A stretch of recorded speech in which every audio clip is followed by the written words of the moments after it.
Guys, magagasolina muna tayo. Gasolinahin muna natin ang ating si Hornets. At para may tuloy natin yung test flight natin. Medyo nag-a-adjust pa kami. Ayan. Para pag-layout natin guys,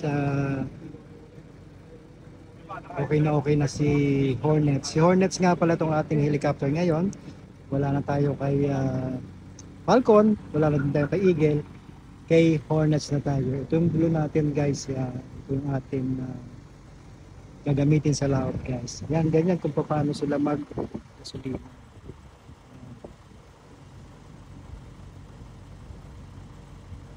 Inyo, nga dyan.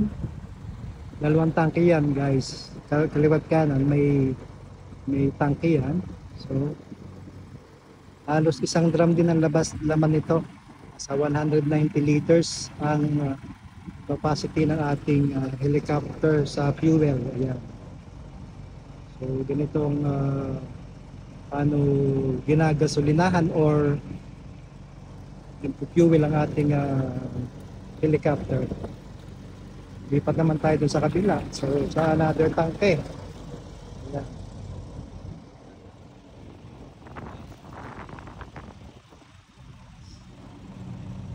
Si Mangis lang po. Ayan.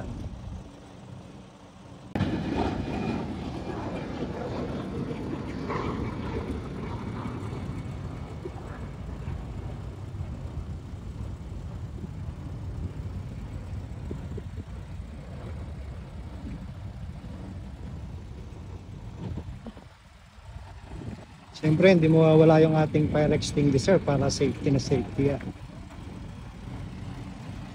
Ito, may metro din dito kung ilang litro na.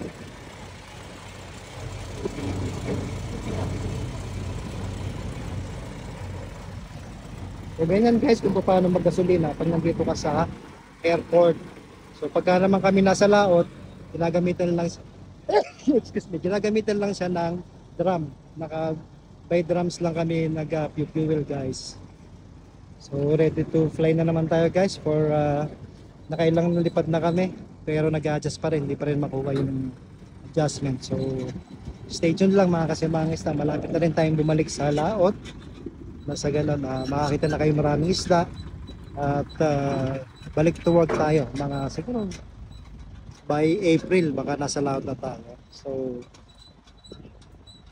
ito ang ating si Hornets. Sa iyo makikita nyo lagi sa aking mga vlog ngayon. Pag-layout natin. So, maraming salamat.